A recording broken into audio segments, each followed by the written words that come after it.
पिछली कहानी में आपने सुना, राजकुमार और दीवान का बेटा तो ताक में बैठे ही थे। राजकुमारी को अकेली पाकर साथ ले अपने नगर में लौट आए और आनंद से रहने लगे। इतनी बात सुनाकर बेताल बोला, राजन, यह बताओ कि पाप किसको लगा है। राजा ने कहा, पाप तो राजा को लगा।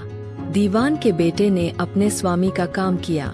कोतवाल ने राजा को कहना माना और राजकुमार ने अपना मनोरथ सिद्ध किया। राजा ने पाप किया, जो बिना विचारे उसे देश निकाला दे दिया। राजा का इतना कहना था कि बेताल फिर उसी पेड़ पर जा लटका।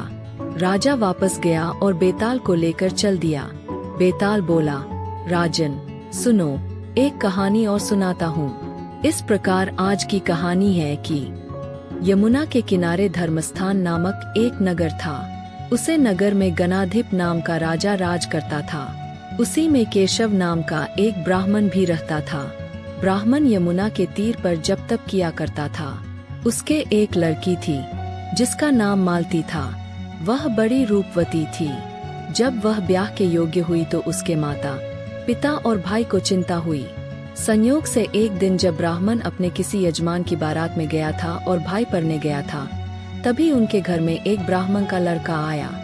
लड़की की मां ने उसके रूप और गुणों को देखकर उससे कहा कि मैं तुमसे अपनी लड़की का ब्याह करूंगी। होनहार की बात की उधर ब्राह्मण पिता को भी एक दूसरा लड़का मिल गया और उसने उस लड़के को भी यही वचन दे दिया। उधर ब्राह्मण का लड़का जहाँ पढ़ने गया था, वहाँ वह एक लड़के से यही वादा कर आया। कुछ समय बाद बाप बेटे घर में इकट्ठे हुए तो देखते क्या है कि वहाँ एक तीसरा लड़का और मौजूद है। दो उनके साथ आए थे। अब क्या हो? ब्राह्मण, उसका लड़का और ब्राह्मणी बड़े सोच में पड़े। दैवयोग से हुआ क्या कि लड़की को सांप ने काट लिया और वह मर गई। उसके बाप, भाई और तीनों लड़कों ने बड़ी भागदौड़ की। झड़ झाड़ने वालों को बुलाया पर कोई नतीजा न निकला। सब अपनी अपनी करके चले गए। दुखी होकर वे उस लड़की को श्मशान में ले गए और क्रियाकर्म कराए। तीनों लड़कों में से एक ने तो उसकी हड्डियां चुन ली और फकीर बनकर जंगल में चला गया। दूसरे ने राख की गठरी बांधी और वहीं झोपड़ी डालकर रहने लगा। तीसरा योगी होकर देश देश घूमने लगा।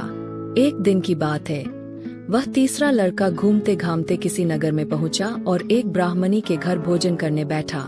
जैसे ही उस घर की ब्राह्मणी भोजन परोसने आई कि उसके छोटे लड़के ने उसका आंचल पकड़ लिया। ब्राह्मणी से अपना आंचल छुड़ता नहीं था। ब्राह्मणी को बड़ा गुस्सा आया। उसने अपने लड़के को झिड़का, मारा पीटा। फिर भी वह न माना तो ब्राह्मणी ने उसे उठाकर जलते चूल्हे में पटक दिया। लड़का जलकर राख हो गया। ब्राह्मण बिना भोजन किए ही उठ खड़ा हुआ। घर वालों ने बहुतेरा कहा पर वह भोजन करने के लिए राजी न हुआ। उसने कहा, जिस घर में ऐसी राक्षसी हो उसमें मैं भोजन नहीं कर सकता। इतना सुनकर वह आदमी भीतर गया और संजीवनी विद्या की पोथी लाकर एक मंत्र पढ़ा। जलकर राख हो चुका लड़का फिर से जीवित हो गया। यह देखकर ब्राह्मण सोचने लगा कि अगर यह पोथी मेरे हाथ पर जाए तो मैं भी उस लड़की को फिर से जिला सकता हूँ। इसके बाद उसने भोजन किया और वहीं ठहर गया। जब रात को सब खा पी कर सो गए तो वह ब्राह्मण चुपचाप वह पोथी लेकर चल दिया। जिस स्थान पर उस लड़की को जलाया गया था, वहां जाकर उसने देखा कि दूसरे लड़के वहां बैठे बातें कर रहे हैं। इस ब्राह्मण के यह कहने पर कि उसे संजीवनी विद्या की पोथी मिल गई है और वह मंत्र पढ़कर लड़की को जिला सकता है, उन दोनों ने हड्डियां और राख निकाली। ब्राह्मण ने जैसे ही मंत्र पढ़ा, वह लड़की जी उठी। अब तीनों उसके पीछे आपस में झगड़ने लगे। इतना कहकर बेताल बोला, राजा बताओ कि वह लड़की किसकी स्त्री होनी चाहिए। राजा ने जवाब दिया, जो वहाँ कुटिया बनाकर रहा उसकी। बेताल ने पूछा, क्यों? राजा बोला, जिसने हड्डियां रखी वह तो उसके बेटे के बराबर हुआ।